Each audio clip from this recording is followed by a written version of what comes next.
It is not a matter of if Kamala is going to win. It is a matter by how much. I agree. How blue are we going? That is the issue at stake right now, because all of the momentum, all of the decency, everybody's fight for democracy is totally on the rise. Welcome to IHIP News. I'm Jennifer. This is Angie. And today we have prepared a fantastic hot take for you. First thing I want to show you has to do with the convicted felon, Donald Trump's running mate. And it just leads me to two possibilities with why the Trump campaign picked J.D. Vance. Number one, they're either really bad at their jobs at vetting a potential running mate, or number two, they agree with all the crazy shit that he says, or both. But just to show you how bad these people are at campaigning, everybody knows in the last few days, the most viral thing on the internet was a rumor that apparently J.D. Vance had sex with a couch. After this is the top search on Twitter, and he is ridiculed and drug from the bowels of the internet into everybody's living room on everybody's personal device. Last night, at a campaign rally, this dipshit says this. Now, I would call her up here to come and speak, but then I think I'd have to sleep on the couch tonight, so. I think I'd have to sleep on the couch tonight, so. I think I'd have to sleep on the couch tonight, so.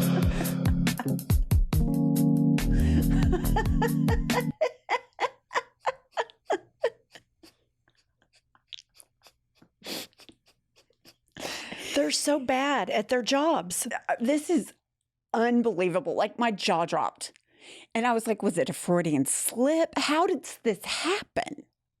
Because these are incompetent people at the top of the ticket, surrounded by other incompetent criminals that pick a deeply incompetent person. And it's like they talk about trickle-down economics. MAGA is trickle-down incompetence. The entire party is nothing short of trickle-down incompetence, as evidenced by this. They are so bad at their jobs. It's unbelievable. And here's the thing. What I've noticed recently in the last 10 days is the Democrats are getting better at their jobs. Harris's videos are incredible. Her rallies are incredible. So the contrast is becoming more and more and more stark. That camera lens is coming really crisply into focus. But, you know, the biggest thing that's resonating with the electorate right now is how weird Republicans are. And what J.D. Vance says there is weird. And to my first point, either they're bad at vetting a Veep, which we know the Republicans are because look at Sarah Palin. And they're either bad at that or they agree with everything that he says. Nobody in the MAGA universe has answered to these horrific statements that J.D. Vance has made about people who don't have children. And I'm shocked personally that the entire upper echelons of the Catholic Church, all of these priests haven't come out against him because, as everybody knows, they don't have children. The nuns don't have children. And so it's just this way, another way to demonize women and prop up the patriarchy. And it's so wildly offensive that in 2024, one political party thinks that the sole purpose for women on this earth is to breed.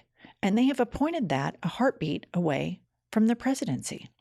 It really is. You see the misogyny so clearly. Like, you don't have to look very hard.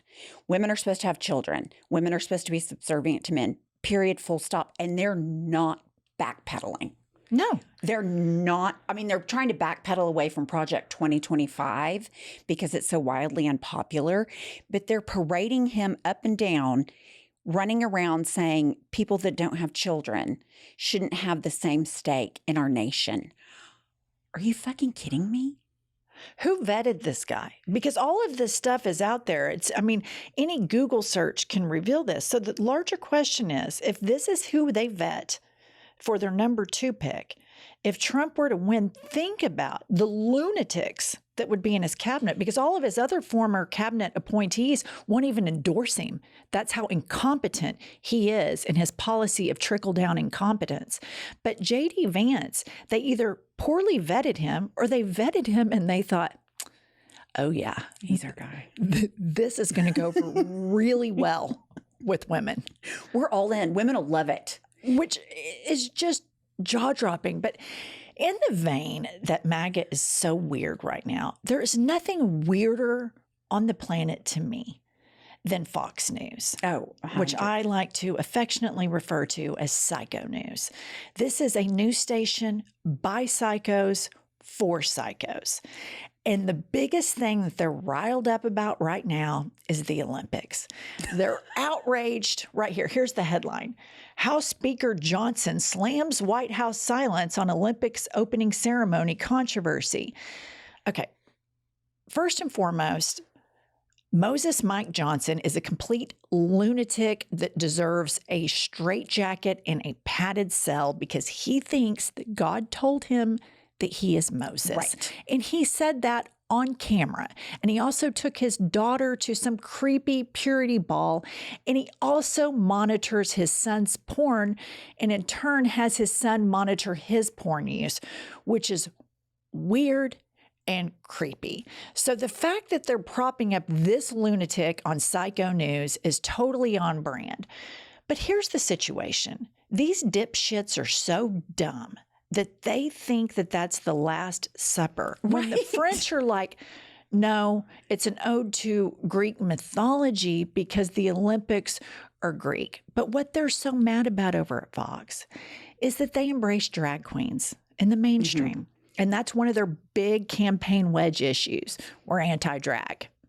And so, of course, they have to prop that up. But then I started thinking about it more and more. Why are they so anti-Olympics right now? It's a real unifying time for the country where you see an American flag and you don't instantly think of a MAGA rally. Agree. So I started thinking about it and I started watching a lot of the Olympics.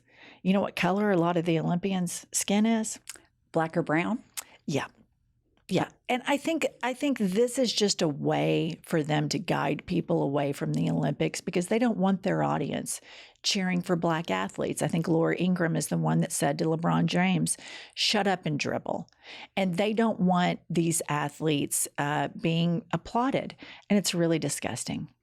I found it really telling that so many people have come out and said, well, the Biden administration hasn't commented on the opening ceremony of the Olympics. Okay, number one, it's art, so you can interpret it however you want. And number two, it's in France.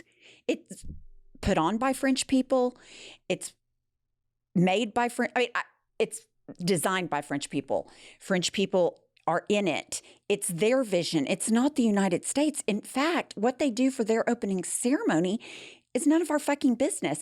And same if it's in the United States and France came over and said, oh, well, I don't like your opening ceremony. They'd be like, we're about freedom and we can do what we want. We're the U.S. And it's like, why are you so worried about it? Like, I didn't even watch the opening ceremony until Fox went crazy about it.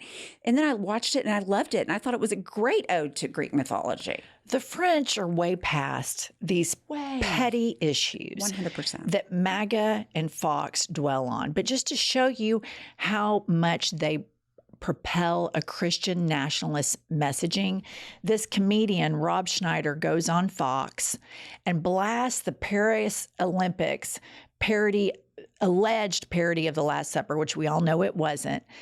And he says on national television that it's openly celebrating Satan. And they put that on TV. It's a psycho statement by a psycho, by a psycho news channel, a bunch of psychos that need a padded cell and a straitjacket. This is cuckoo for Cocoa Puffs. It's fucking nuts.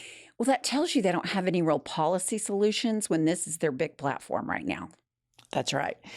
Okay, so we played yesterday a video of this nut, this right-winger, Jack Posobiec. And I missed playing this one particular part that I think you're going to get a kick out of. Because this is the guy that's wound up like a cheap clock about Taylor Swift, potentially, and we all know she's going to endorse Kamala Harris. And these men are terrified of this because everybody knows Taylor Swift is a wildly successful childless cat lady.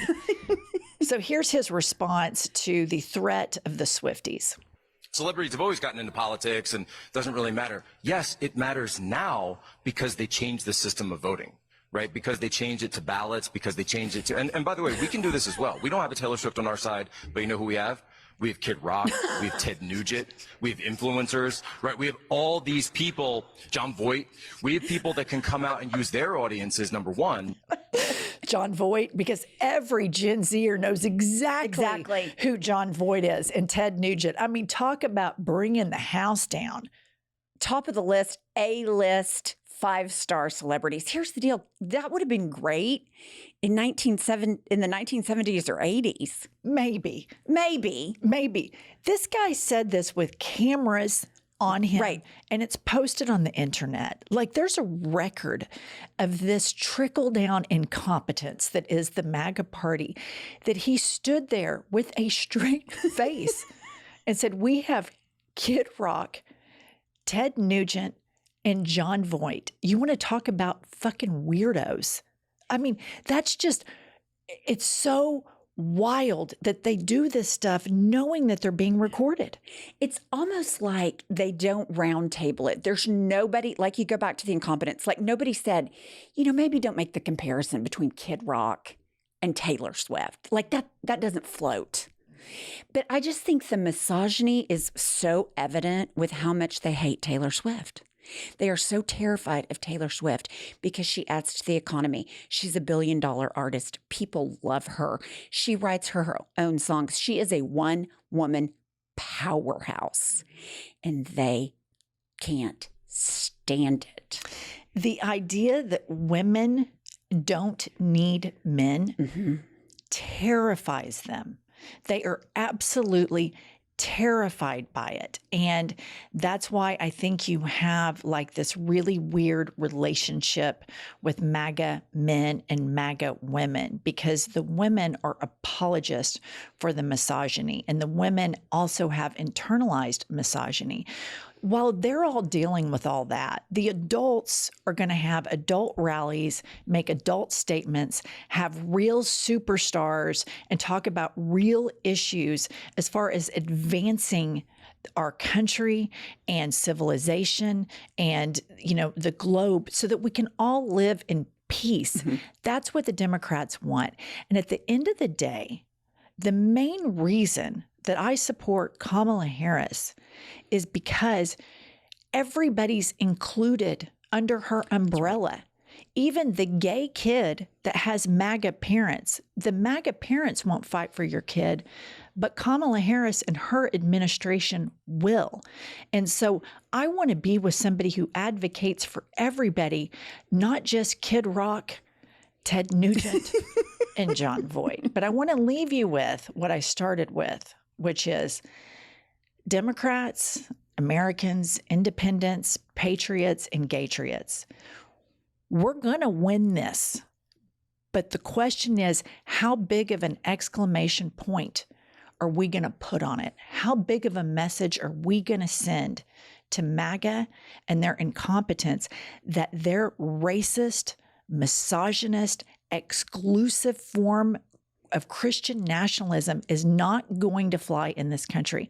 How big are we going to win it by? And I think we're starting to get an idea, because Kamala Harris last night just had an absolute barn burner of a rally in Georgia. Megan Thee Stallion's there. Loved. Quavo is there of Migos. And here's just a little clip of how much Kamala is getting her swag on right now. On the other hand, has been talking a big game about securing our border, but he does not walk the walk. Or as my friend Quavo would say, he does not walk it like he talks it. Walk it like I talk it. Here's the deal. The first thing I thought when I started watching that rally is Trump is going to implode, because that really is a 20,000 crowd. His little 5,000 pales. And this is what Trump has wanted his whole life. Oh, yes. He's wanted the cool kids to like him. He wishes more than anything that the A-list celebrities would like him. He wanted Anna Wintour to put Melania on the cover of Vogue, and the queen boss bitch that is Anna Wintour wouldn't do it. And that shit just sits in his craw and occupies so much real estate over his entire being. And the fact that every star and all of the cool kids are going to be out, because this is just the tip of the iceberg of the rallies that are coming these next 100 days. This is just the tip of the iceberg. So patriots and gaytriots, it's not that we're going to win, it's by how much. How blue are we going to light up these United States? All the way, baby. All the way. All right, stick with us for more hot takes. It's so